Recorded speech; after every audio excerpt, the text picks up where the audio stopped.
Welcome back to another episode of Hard Feelings, a mental health podcast. The podcast where we talk about things like anxiety, depression, other mental health struggles, aka hard feelings. I'm so happy to have you back here today. I can barely get the words out. So last week's episode, we talked about social anxiety. I shared my experience of going to a networking event and how I literally was fighting for my life that day, trying to get over my social anxiety. I didn't get over it. I just got through it, baby. So if that sounds interesting to you, definitely give that episode a listen if you haven't yet, after this one, of course. And if you think my graphic liner looks really cute, thank you so much. That was super sweet of you. If you are just listening though, and you are not seeing, so therefore you don't think my graphic liner is super cute because you don't see it to be able to even have a thought about it, head on over to YouTube or my Instagram account so you can see some more bold makeup and mental health content.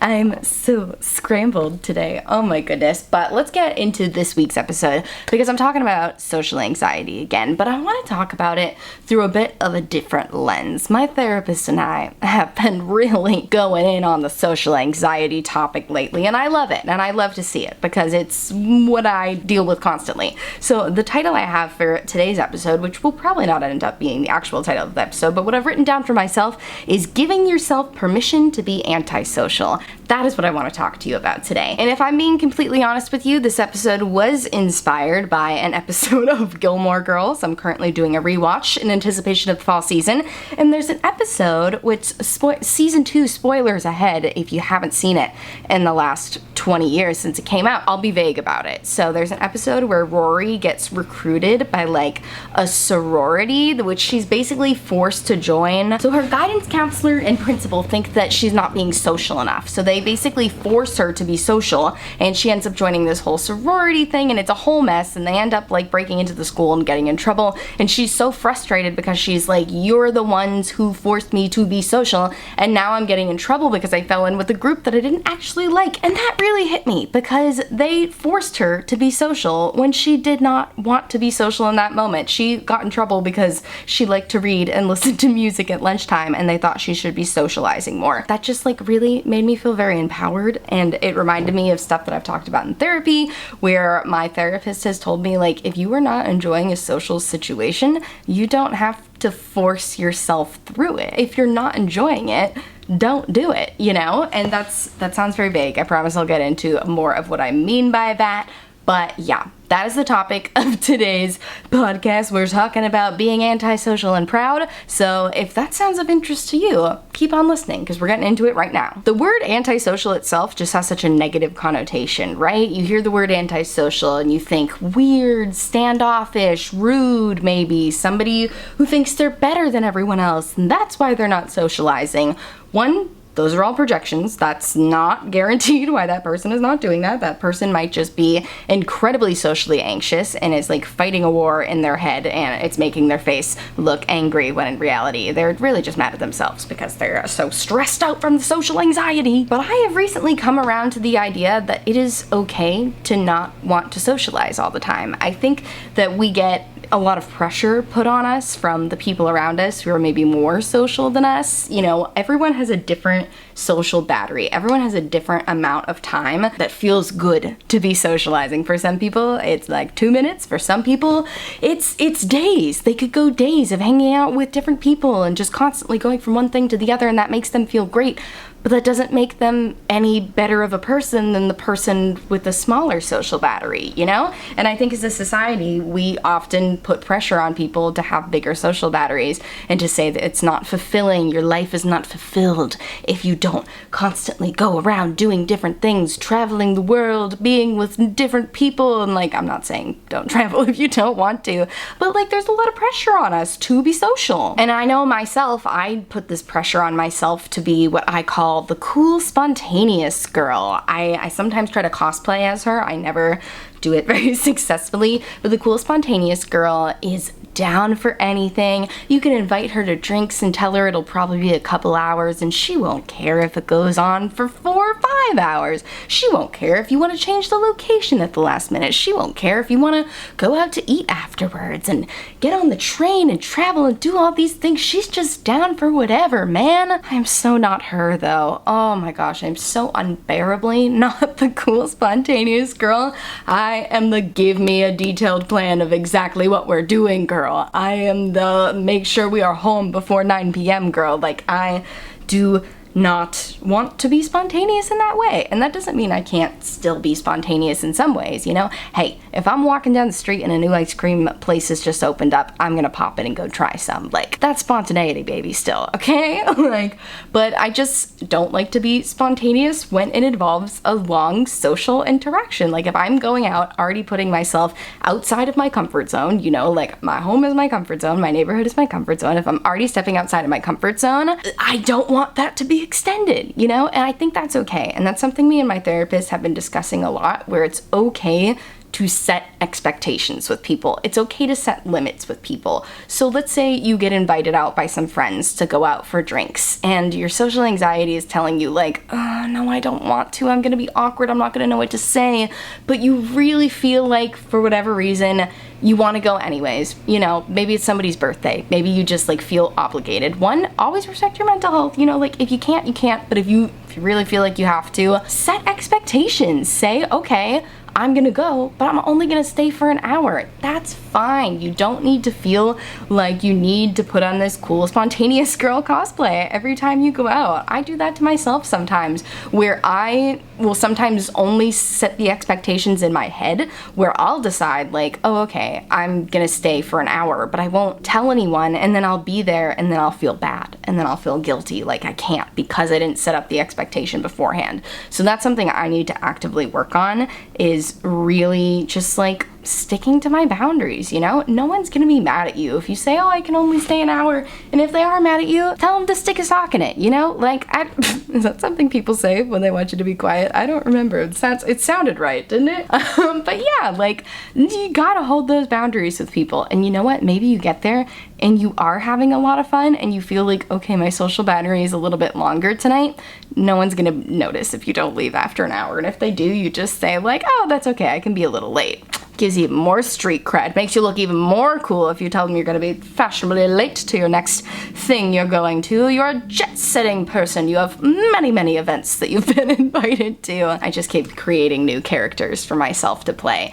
And that's kind of a tough thing about having social anxiety, is I often feel like when I'm going out and socializing, I'm like putting on a character, you know? I mentioned the cool spontaneous girl character, the jet-setting character who has all of these places to go, but who am I actually when I'm going out? If I was truly being myself, I would probably just be like, okay, yeah, this has been great for like a half hour maybe, and now I want to go home. And that's just the reality, and I think I felt guilty about that for so long, feeling like, what's wrong with me? That I see all of these people on social media, my friends, people who I know, people who I don't know, people on Facebook, people I went to high school with, people I went to college with, going out in large groups, doing really fun things, going out to dinner, then going out to drinks, then going to a club, getting home at 3 a.m, and it's just really never been for me. Even in college, like when that was like much more of a normal thing and that was just kind of expected, I didn't have fun. And oh my gosh, anytime after 11 p.m, I was like, I so badly just want to go to Taco Bell and go home. And I'm not trying to shame anyone who does like doing that. That's the thing that I mentioned earlier, and that's something my therapist has really been trying to like set with me, is that all of us have different social batteries, and having a lower social battery is not wrong. Having a higher social battery does not give you superiority. Not everyone values their alone time as much as some people do, and I feel like those of us with anxiety, we value our alone time. You know, I'm not projecting that onto you. You might not value your alone time, but for me, I need, having a low social battery, I need that time to recharge so I can do it again. If I push myself and keep trying to extend my battery life, running on empty, you know, trying to run on solar power, but the sun went down, phone. Like, I'm just gonna burn myself out. And I do that to myself sometimes. And then I find myself sleeping so much the next day. Oh my gosh, and sometimes even multiple days after that. It just takes me so long to recover when I push myself past the point of burnout.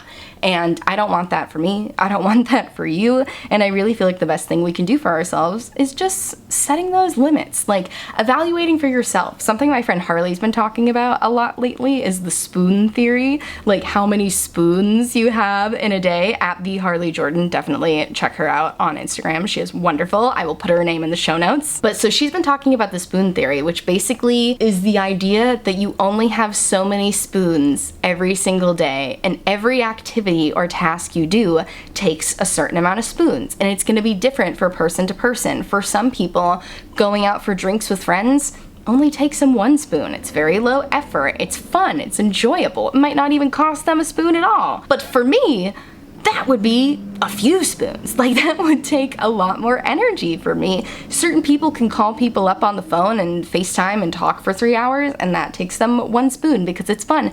For me, that would take quite a few spoons again, you know? So we all have different amount of things that take our spoons. But then for someone else, you know, to give an opposing example, for someone else, doing their makeup, the whole getting ready part of going out, doing their hair and makeup and picking an outfit and everything might take them a few spoons. Whereas for me, that'd probably only cost me 1 because that is relaxing to me. It's fun. I enjoy spending a lot of time focusing on doing intricate makeup looks and picking different outfits. I like to try different things on, trying like 40 pairs of earrings on before I decide which funky pair I'm gonna wear, and picking what perfume I wanna wear. Like, that's all really fun for me, you know? So it just goes to show you, like, we all have different things we want to put our energy into, you know? And I think that's really what it is. I think using the term of like having a low social battery versus high social battery, even though I keep saying there is no hierarchy, like you are no better for having a higher social battery, you know, just the term alone of having lower versus higher obviously implies hierarchy. So I think it's more so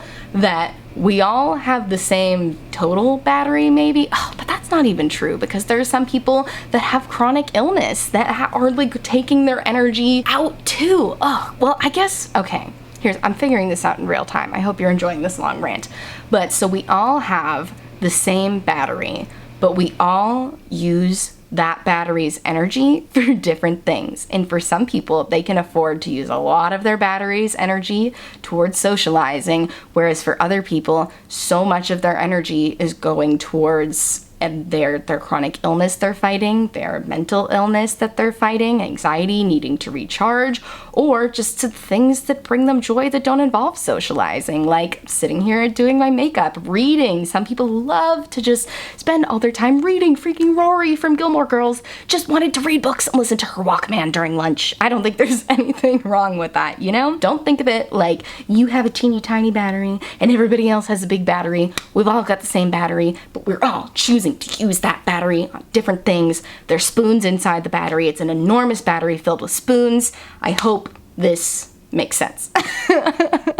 Okay, so that's all I have to say about social anxiety this week. I could talk about social anxiety every week, honestly. It's just something I'm learning more about. I've always known that I've had it, but I've always viewed it in a negative way. I've always viewed it as a negative about myself, which is not fair to myself because it's literally the way my brain is wired, you know? Like I said, we don't need to get over anxiety, we need to get through anxiety, okay? And you don't always need to put yourself into anxious situations, you know? Obviously, there's such a thing as exposure therapy, doing things that scare you, and I'm all for that, but not all the time, you know? Like, I went to that networking event last week. That'll probably be the only one I go to for the next couple months, like, because I need the recharging time. If I'm doing it every week, then I have to go through the whole process of being anxious every week, and that's just so draining. You know, I definitely don't think that you should never do things that scare you. I think that's good for us. I think it helps us grow, but also be kind to yourself and put your mental health first, always. All right, who's ready for my mental health tip of the week? I have a good one this week, and I feel like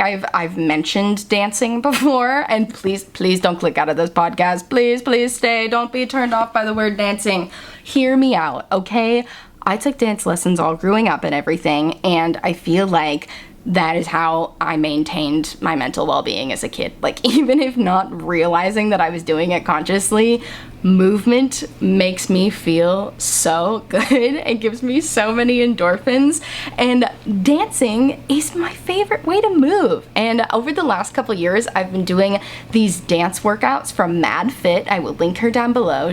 Maddie from MadFit is absolutely wonderful, and she does these dance party workouts, but she also does like individual songs. So if you're not looking to hop into a whole like 15-20 minute dance party, that's totally fine. She does songs, some of them are only 2.5 minutes, you know? The trick is to stop viewing movement and exercise as strictly a fitness thing, a way to get ripped, a way to get in shape, or to lose weight, or to do, like, for it to be for I don't want to say superficial purpose, because I don't think people who want to get abs are superficial. Like, that's fine, go off. But you don't always need to view movement as a fitness journey, you know? I view my movement as being good for my mental health. I notice the days where I don't get any movement and I just feel pent up. I feel like I have all this energy in, and I gotta shake it out. And you know, that's why I really like MadFit's dance workouts in particular, because if you're not a dancer, you're fine. You can still do these. A lot of the videos are really just movement to music, you know? So you can absolutely still participate even if you don't have a dance background